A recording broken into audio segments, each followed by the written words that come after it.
Depuis le début de l'épidémie de Covid-19, l'hôpital de Warkini accueille des patients qui ont enduré une longue et éprouvante hospitalisation en soins intensifs suite à une infection à coronavirus. Après avoir vaincu la maladie, c'est un long processus de revalidation qui commence pour eux. 3 d'entre eux ont tenu à témoigner et à raconter leur expérience et leur combat pour regagner leur autonomie. À leur côté, les professionnels de la santé du C2, une unité spécialisée dans la revalidation. Concernant les patients atteints du Covid-19, nous avons pour mission de les accueillir dans les meilleures conditions possibles après un séjour éprouvant pour les organismes et psychologiquement aussi pour les patients.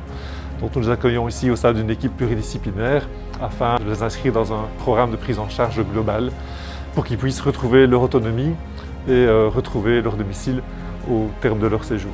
J'ai été admis à Mons parce que j'étais atteint du Covid. Je suis resté 3 semaines dans le coma. J'avais une immobilité complète. On devait me nourrir. On a décidé de me placer en revalidation ici à Warkini. Donc quand je suis rentré dans ma chambre, j'ai ressenti une chaleur humaine qui s'occupait de moi. On a été très précautionneux pour me mettre dans le lit parce que fatalement, j'étais comme un légume, pour ainsi dire. Quand je suis arrivé, j'étais super bien accueilli. Et ça continue aussi maintenant. On prend attention quand on me lave pour retourner du côté j'ai moins mal et tout. J'ai passé 3 semaines dans le coma. Après, j'ai été transféré ici à Warkini. C'était très dur parce que je ne savais plus bouger, ni manger.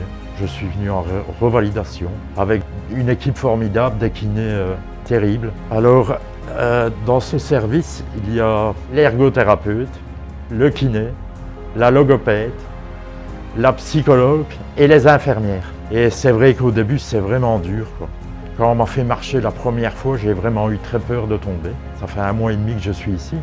J'arrive à marcher, j'arrive à manger, en faisant du vélo, du tapis, en soulevant des poids qui ne sont pas très lourds, mais qui sont très difficiles à soulever. C'est là qu'on voit vraiment comment on peut être diminué après 3 semaines de coma. Je suis rentré à Warkini après mes 45 jours aux soins intensifs. J'ai appris à remodeler mon corps, à pouvoir marcher et à manger, surtout à manger parce qu'il y a monter les escaliers aussi.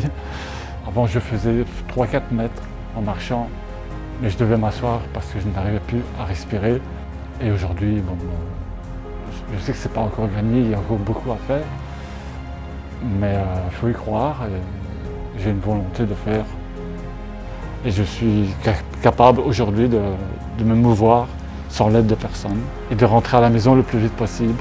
Voilà, je voudrais les remercier pour tout ce qu'ils ont fait pour moi et je ne les oublierai jamais. Voilà.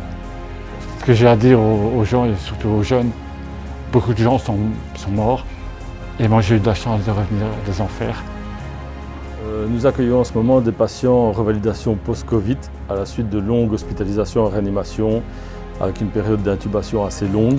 Les patients sortent avec des traumatismes multiples, tant moteurs qu'affectifs. La plupart du temps, ils se présentent avec des tétraparésies des membres supérieurs, membres inférieurs et de grandes difficultés à se mouvoir. Et ils arrivent dans un contexte d'émotions particulières. Voilà, au fait, nous accueillons de plus en plus des patients en post-Covid-19. Donc bien souvent, ils arrivent chez nous directement des soins intensifs avec des défaillances physiques qui sont quand même importantes. Donc notamment avec une perte de 98% en autonomie dans leurs activités de la vie quotidienne, donc se laver, manger et boire. Donc notre rôle à nous, c'est de justement les encourager, retrouver au fait cette autonomie qu'ils ont perdue avec l'immobilisation aux soins intensifs qu'ils ont eu. Donc tous les jours, on est présent auprès d'eux, on les rassure, on les écoute et justement on les stimule un maximum pour qu'ils puissent refaire des activités importantes afin qu'ils puissent avoir la meilleure chose qu'ils attendent ici, c'est de pouvoir rentrer chez eux avec l'autonomie qu'ils avaient avant d'avoir contracté le virus.